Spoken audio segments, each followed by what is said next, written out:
வணக்கம் மக்களே, welcome to Tamil factory. இந்த வீடியோவை பாருங்க. இன்னைக்கு உலகமே தேடிக்கிட்டு இருக்கிற ஒரு மோஸ்ட் வாண்டட் குற்றவாளி இந்த வீடியோவில் இருக்கிறான். என்ன, இப்ப அவன் உயிரோட இல்லை. ஆனா அதை விட இந்த வீடியோவை பாருங்க, சம்திங் வியர்டா இருக்கு. ஏதோ 2 பெண்களை துரத்திக்கிட்டு ஓடிக்கிட்டு இருக்கான். விஷயம் என்னன்னா, இது மட்டும் இல்ல, இந்த மாதிரி பல பயங்கரமான விஷயங்கள் கடந்த ஜனவரி 30ஆம் தேதி எப்ஸ்டீன் ஃபைல்ஸ் அப்டேட்டா 3 மில்லியன் டாக்குமெண்ட்ஸுக்கும் மேல அமெரிக்க அரசாங்கம் வெளியிட்டு இருக்காங்க. இது எப்ஸ்டீன் ஃபைல்ஸ் 2.0. ஏகப்பட்ட பேர் எக்கச்சக்கமா சிக்கி இருக்காங்க. குறிப்பா நடந்த சம்பவங்களையும் வெளியான லீக்ஸையும் பார்க்கும்போது இறந்து போன எப்ஸ்டீன் ஒரு இலுமினாட்டியாவோ இல்ல ஒரு சீக்ரெட் சொசைட்டியுடைய உறுப்பினராகவோ கண்டிப்பா இருந்திருக்கணும். வாங்க முழுசா பார்க்கலாம் இந்த மர்மமான வழக்கு எதை நோக்கி போகுதுன்னு.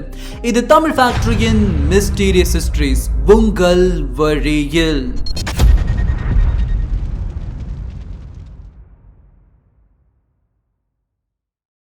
கடந்த ஜனவரி 30, 2026 அன்னைக்கு ரிலீஸ் ஆன அந்த எப்ஸ்டீன் ஃபைல்ஸ் இருக்கே, அது சாதாரணமான விஷயம் கிடையாதுங்க. உலகமே ஆடி போய் இருக்குன்னு தான் சொல்லணும். இத்தனை வருஷமா யார் யாரெல்லாம் மாட்டுவாங்க அப்படின்னு எல்லோரும் காத்துக்கிட்டு இருந்த ஒரு பெரிய வெடிகுண்டு இப்போ வெடிச்சிருக்கு. முதல்ல இந்த ஜெஃப்ரி எப்ஸ்டீன் யாருன்னு ஒரு சின்ன ரீகேப் பார்த்துடுவோம். இவன் ஒரு அமெரிக்க கோடீஸ்வரன். ஆனா அதையும் தாண்டி ஒரு பெரிய பாலியல் குற்றவாளி. சின்ன வயசு பெண்களை கடத்தி வந்து தன்னுடைய தனி தீவுல வச்சு பெரிய பெரிய விஐபிக்களுக்கு சப்ளை பண்ணிக்கிட்டு இருந்தவன். 2019 இவனை ஜெயில பிடிச்சு போட்டாங்க. ஆனா மர்மமான முறையில இவன் அங்கேயே செத்து போறான். இப்போ இவன் செத்து பல வருஷம் கழிச்சு 2026 தான் இதோடைய முழு ஆவணங்களும் வெளியே வந்திருக்கு. இதுல கிட்டத்தட்ட 35 லட்சம் பக்கங்கள் கொண்ட ஃபைல்ஸ், 2000க்கும் மேல வீடியோஸ், அப்புறம் லட்சக்கணக்கான போட்டோஸ்கள் இருக்கு.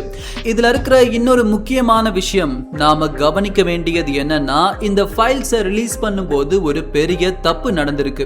பாதிக்கப்பட்ட பெண்களுடைய பேரை மறைச்சுதான் ரிலீஸ் பண்ணியிருக்கணும். ஆனா சில இடங்கள்ல அதை சரியா பண்ணாததுனால 3000த்திற்கும் மேற்பட்ட பாதிக்கப்பட்ட பெண்களுடைய விவரங்கள் வெளிவந்து ஒரு பெரிய சர்ச்சையை இப்போ கிளப்பி இருக்கு.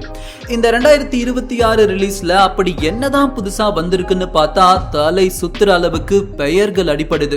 முன்னாள் அதிபர் பில் கிளின்டன், டொனால்ட் ட்ரம்ப் பெயர்கள் ஏற்கனவே இருந்தாலும் இப்ப வந்திருக்கிற ஆதாரங்கள் ரொம்ப ரொம்ப ஸ்ட்ராங்கா இருக்கு.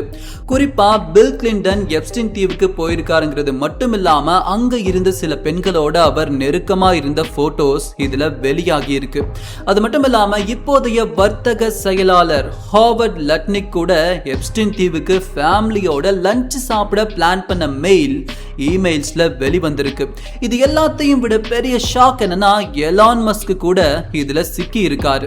2012 எப்ஸ்டீன் மஸ்க்கு ஒரு மெயில் போடுறாரு. உங்க ஹெலிகாப்டர்ல தீவுக்கு எத்தனை பேர் வருவீங்க அப்படின்னு மெயில் வந்திருக்கு. அதுக்கு மஸ்க், நானும் என்னுடைய தற்போதைய மனைவி தாலுலாவும் வருவோம். உங்க தீவுல எத்தனை நாள் பார்ட்டி ரொம்ப வைல்டா இருக்கும் அப்படின்னு கேட்டிருக்காரு. இதைத் தொடர்ந்து பிரிட்டிஷ் இளவரசர் ஆண்ட்ரூவுடைய நிலைமை இன்னும் மோசம். அவர் எப்ஸ்டீனுடைய வீட்டுக்கு விருந்துக்கு போனது, அங்க இருந்த சில பெண்களோட அவர் நடந்துகிட்ட விதம் பத்தின சாட்சியங்கள் இப்போ வீடியோ ஆதாரங்களா ரிலீஸ் ஆகி இருக்கு. இதை தாண்டிய ஒரு பெரும் முதலை யாருன்னு பாத்தீங்கன்னா, அவர் தான் பில் கேட்ஸ். 2023 த வால் ஸ்ட்ரீட் ஜர்னல் வெளியிட்ட செய்தியின்படி பில் கேட்ஸ் ஒரு ரஷ்ய பெண்மணியோட தன் மனைவிக்கு தெரியாம உறவுல இருந்திருக்காரு. இதை பயன்படுத்திக்கிட்டு எப்ஸ்டீன் பில் கேட்ஸை மிரட்டியதா அந்த ஜர்னல்ல எழுதப்பட்டிருந்துச்சு. விஷயம் என்னன்னா, இந்த செய்தி வெளியாவதற்கு 2 வருடங்களுக்கு முன்பாவே பில் கேட்ஸ் அவர்களுடைய மனைவி அவரை விவாகரத்து பண்ணிட்டாங்க. இப்போ ரீசெண்டா மெலிண்டா கேட்ஸ் ஒரு இன்டர்வியூல என்ன சொல்லி இருந்தாங்கன்னா, எப்ஸ்டீனுக்கும் பில் கேட்ஸுக்கும் நெருங்கிய தொடர்பு இருந்துச்சு. எப்ஸ்டீன் மூலமா அறிமுகமான ஒரு ரஷ்ய பெண்ணால பில் கேட்ஸுக்கு பாலியல் ரீதியான பிரச்சனைகள் வந்ததாவும் அதனாலதான் அவரை விவாகரத்து செஞ்சதாவும் அவங்க சொல்லி இருக்காங்க. இப்போ ரீசெண்டா ரிலீஸ் ஆன இந்த ஃபைல்ஸ்ல எப்ஸ்டீன் கேட்ஸுக்கு ஒரு இமெயில் அனுப்பிச்ச செய்தி கிடைச்சிருக்கு. அதுல அந்த ரஷ்ய பெண்ணிற்காக செலவு செய்த பணத்தை பில் கேட்ஸ் கிட்ட அவர் திருப்பி கேட்கிறாரு. அதாவது மறைமுகமா இந்த விஷயத்தை வெளியே சொல்லிடுவேன்னு இமெயில்ல மிரட்டி இருக்கான் எப்ஸ்டின். இதையும் தாண்டி பில்கேட்ஸ் எனும் அந்த முதலையே எப்ஸ்டினோட பழக்கம் வச்சுக்கிட்டது என் வாழ்க்கையில செஞ்ச பெரிய தப்புன்னு சொல்லி இருக்கு. சரி, இப்ப நாம மெயின் மேட்டருக்கு வருவோம். எப்ஸ்டினை வெறும் ஒரு காம வெறியனாவோ இல்ல ஒரு சாதாரண பிசினஸ் மேனாவோ மட்டுமே நாம பார்க்க கூடாது. இவனை ஒரு சீக்ரெட் சொசைட்டி அல்லது ஒரு இலுமினாட்டி குரூப் உடைய ஏஜென்ட்டா ஏன் பார்க்க கூடாது? இவ்வளவு பெரிய பெரிய ஆளுங்க கிட்ட இவனுக்கு எப்படி கான்டாக்ட் கிடைச்சது? யோசிச்சு பாருங்க. ஒரு சாதாரண ஆளால உலகத்துல இருக்கிற மிக சக்தி வாய்ந்த மனிதர்களை ஒரே இடத்துல கொண்டு வர எப்படி முடியும்? உதாரணத்துக்கு நம்ம பாரத பிரதமர் மோடியையே இன்ஃப்ளூயன்ஸ் பண்ணதா இந்த எப்ஸ்டின் ஒரு இடத்துல குறிப்பு எழுதி வச்சிருக்கான். இந்த எப்ஸ்டினுக்கு பின்னாடி இருந்த விஷயம் சாதாரணமானது கிடையாது. இது ஒரு பெரிய நெட்வொர்க். இந்த நெட்வொர்க்குக்கு கடந்த காலத்துல ஒரு எக்ஸாம்பிளா இருந்தவன் தான் ராபர்ட் மேக்ஸ்வெல். இவன் வேற யாரும் கிடையாது, எப்ஸ்டினுடைய பார்ட்னரா இருந்த கிளசைன் மேக்ஸ்வெல்லுடைய அப்பா தான் இவன். ராபர்ட் மேக்ஸ்வெல் ஒரு மிகப்பெரிய மீடியா முதலை, பிரிட்டிஷ் எம்பியாவும் இவன் இருந்திருக்கான். ஆனா இவன் யாருடைய ஏஜென்ட் தெரியுமா? இவன் இஸ்ரேலியர்களுடைய ரகசிய இயக்கமான மொசாடுடைய ஒரு உளவாளி.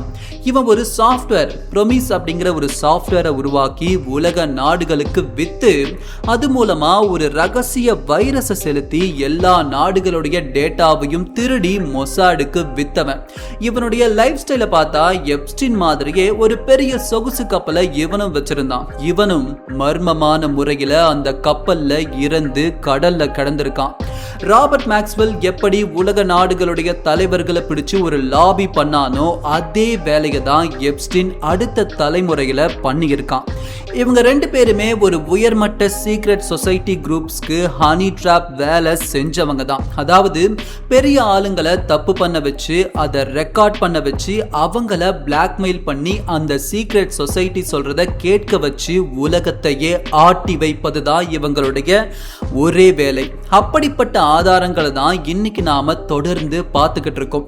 மேலும் சாத்தான வழிபடக்கூடிய இந்த சீக்ரெட் சொசைட்டி உடைய முக்கியமான வழிபாடே இளம் பெண்களையும் குழந்தைகளையும் பலி கொடுப்பது, அதோடு சேர்ந்து கூட்டு பாலியலிலும் ஈடுபடுவது. இப்போ இந்த தீவுல இருந்த ஒரு விஷயத்தை கவனிச்சிங்களா?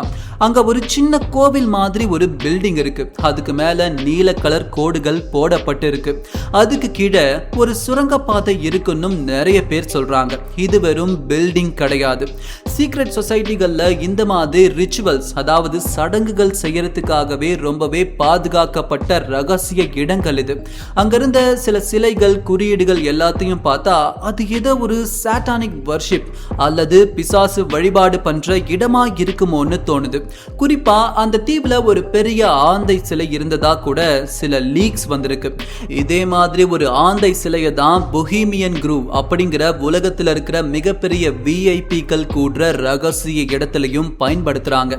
இந்த சீக்ரெட் சொசைட்டிகளுக்கு எதுக்கு இவ்வளவு விசித்திரமான சடங்குகள்? ஏன்னா அங்க வர்ற நபர்களை ஒரு பெரிய தப்புல ஈடுபடுத்தி அவங்கள அந்த ரகசிய குழுவுக்கு அடிமையாக்குறது தான் அவங்களுடைய டெக்னிக். ஒருத்தர் ஒரு பெரிய தப்பு பண்ணிட்டாருன்னா அவரால் அந்த ரகசிய குழுவை விட்டு வெளியே போகவே முடியாது. எப்ஸ்டின் கிட்ட இருந்த கோடிக்கணக்கான பணம் எங்கிருந்து வந்ததுங்கிறதுக்கு இன்னைக்கும் யார்கிட்டையும் பதில் கிடையாது. அவன் ஒரு ஹெட் ஃபண்ட் மேனேஜர்னு சொன்னாங்க. ஆனா ஆரம்ப காலம் கடந்த பிறகு அதுக்கப்புறம் பார்த்தோம்னா அவன் கிட்ட ஒரு கிளைண்ட் கூட பினான்சியலா கிடையாது. அப்போ அவனுக்கு யாரு பணம் கொடுத்தது? ராபர்ட் மேக்ஸ்வெல் மாதிரியே இவனும் ஒரு குறிப்பிட்ட நாடுடைய உளவு அமைப்புக்கோ இல்ல இலுமினாட்டி மாதிரியான ரகசிய குழுக்களுக்கோ தான் வேலை செஞ்சிருக்கணும். இந்த 2026 ரிலீஸ்ல இருக்கிற மெயில்ஸ் கவனிச்சு பார்த்தா பல இடங்கள்ல கோட் வேர்ட்ஸ் இருக்கு. அந்த வார்த்தைகள் எல்லாம் ஏதோ ஒரு பெரிய அஜெண்டாவை குறிக்குது. உதாரணத்துக்கு ஒரு சில இடங்கள்ல உங்களுக்கான பீட்சா ரெடியா இருக்கு, நீங்க வரலாம்னு மெயில் அனுப்பிச்சிருக்கான்.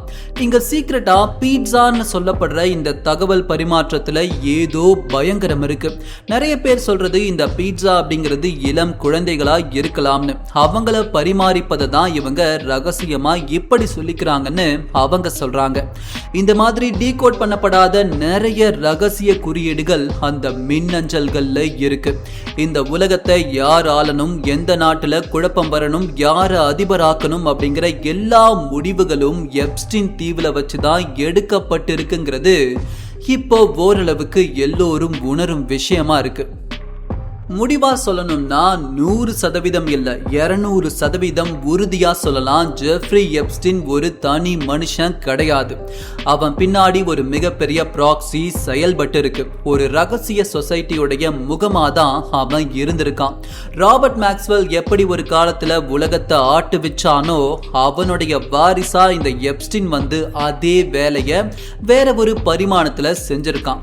இதை தொடர்ந்து இந்த வேலையை செய்ய இன்னொருத்தன் புதுசா மீண்டும் வருவாங்கிறது தான் இந்த உலகத்துக்கே பெரும் அச்சுறுத்தல். இந்த 2026 வந்த ஆவணங்கள் எல்லாம் வெறும் ஆரம்பம் தான். ஆனா ஒண்ணு மட்டும் தெளிவா தெரியுது, எப்ஸ்டின் ஒரு சீக்ரெட் சொசைட்டி மெம்பரா இல்லாம இவ்வளவு தூரம் இந்த உலகத்தை மிரட்டி வச்சிருக்க முடியவே முடியாது. இது ஒரு மாபெரும் சதிவலை. அந்த சதிவலைக்கு பின்னாடி ஏதோ ஒரு பெரும் ரகசிய அமைப்பு இருக்குங்கிறத எல்லோரும் இப்ப கொஞ்சம் கொஞ்சமா உணர ஆரம்பிச்சிருக்காங்க. இத பத்தி நீங்க என்ன நினைக்கிறீங்க? உங்களுடைய கருத்துக்களை கீழே கமெண்ட் செக்ஷன்ல சொல்லுங்க. அவ்வளவுதான், இந்த சின்ன அப்டேட்டோட உங்ககிட்ட இருந்து நான் விடை பெற்று போறேன். இதே மாதிரி இதை தொடர்ந்து எப்ஸ்டீன் ஃபைல்ஸ்ல என்ன மாதிரியான பயங்கரங்கள்லாம் நடக்க போகுதுங்கிறத எதிர்காலத்துல நாம பார்ப்போம். நன்றி.